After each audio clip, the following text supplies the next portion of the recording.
So when I was about 10 or so, I got to spend the night with my best friend. We'll call him Scooter. And that night we watched Raiders of the Lost Ark that come on TV. We had this brilliant, or at the time it seemed brilliant idea. A few weeks before, we discovered this cave on down the road from his house. Uh, and you could only go about 30 foot in before all this water, this natural springs, and had this stream running through it, and the ceilings got too low. You'd almost have to crawl through the water. Now, it did have this side cave that was about 10 or 15 foot in, and it opened up this like living room size chamber. It had these real tall ceilings, and we thought it was cool, and that's where we decided we was going to go when it got dark. So it gets dark, and we sneak out his window, and we go to his dad's old fuel oil tank, and we take some old shirts and wrap it around this tobacco stick, and we soak it down in that fuel oil. We had snagged his brother's lighter, and so we take this homemade torch and then head off toward the cave. So we took our tape deck and a couple of our favorite cassette tapes. I know, we're older than dirt.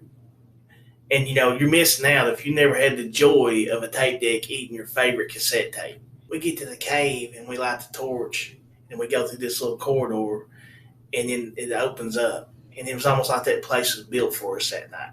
We had two little rocks we could sit on, and where the mud packed floor, we could able to set the tobacco stick down, so we had plenty of light.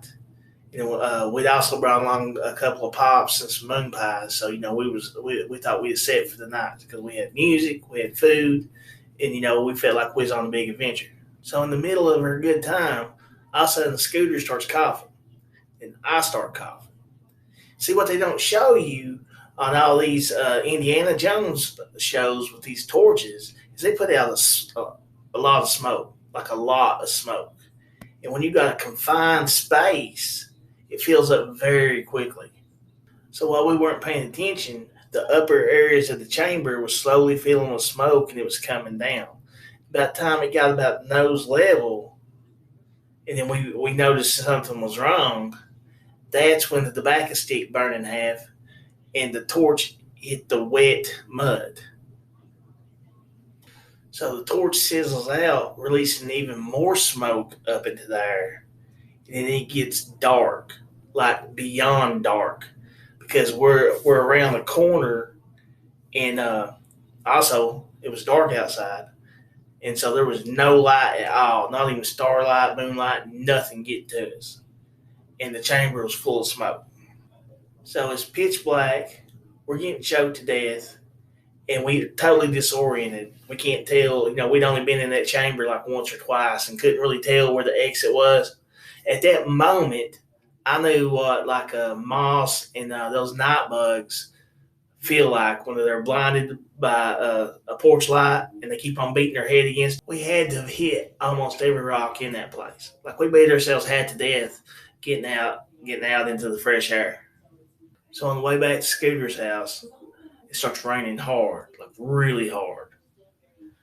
And by the time we got back, we were soaked to the bone and still about half choked out from the smoke. You know?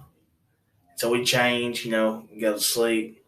We wake up next morning and we realize we forgot our tape deck and our best cassette tapes in the cave.